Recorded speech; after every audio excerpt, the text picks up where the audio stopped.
Every day people are traveling, whether it be by airplane, automobile, or train. These individuals that do travel are at risk for a disorder known as deep vein thrombosis, or shortly abbreviated as DVT.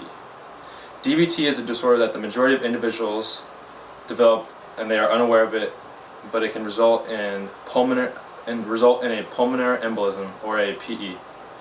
DVT and PE are no joke and may even result in death.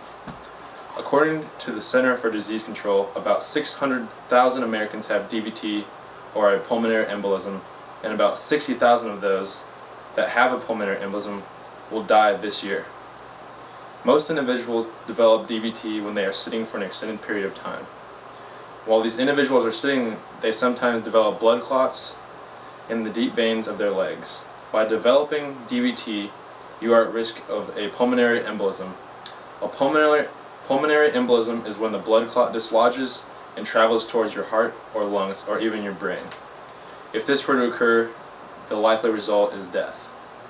And I actually have a visual aid to show you. I'm not sure if you can make out it through the camera, but I'll post a website to help you look at it. This is actually a leg, the leg right here, which it usually develops in the calf or the thigh. This is what it normally is like, blood flowing through the veins.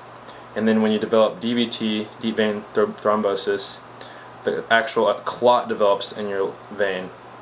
That clot will develop big enough to where you'll actually get a pulmonary embolism, where that clot will break off into the vein, which is shown right here, and then travel up to one of your vital organs, which can result in death. According to WebMD, some common symptoms of DVT are warming of the skin, swelling, or reddening of the skin. If you have these symptoms and start to become short of breath, then it may be an indicator that you have developed a pulmonary embolism that has traveled to your lungs. WebMD recommends that whenever we travel, that we follow a series of important tips. When flying, try to avoid caffeine and alcohol because they both tend to dehydrate you. Periodically try and walk throughout the cabin so that you can get some exercise in and get this blood circulation back on track. One thing that usually causes a DVT is by when you cross your legs, you actually cut off circulation to your legs substantially. And then there's also some good stretches, also a couple good stretches to do while you're sitting down, or to kind of flex your legs, stretch out your legs. You want to have them spread out, kind of like just have them spread out so you have the circulation good, and sit upright.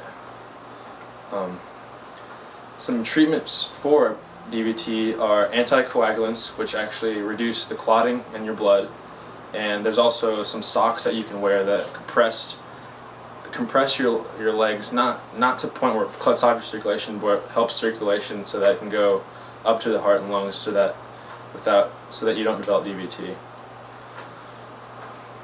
About 6 years ago, my grandparents decided to take a tour of Europe. They flew to France, Spain, Germany, and Italy.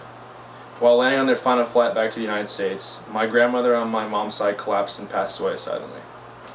The whole event was so sudden and very surprising.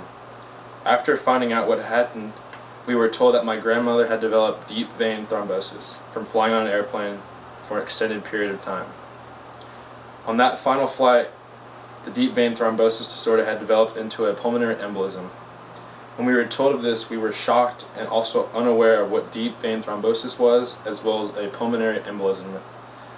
Now it's too late for us to do anything for my grandma, but by learning about what DVT and PE is, we can spread the word and prevent DVT and PE from sneaking up on our loved ones like it did to my family and I. I hope that you can take from my experience and spread the word to help not have this happen to anyone you love. Thank you.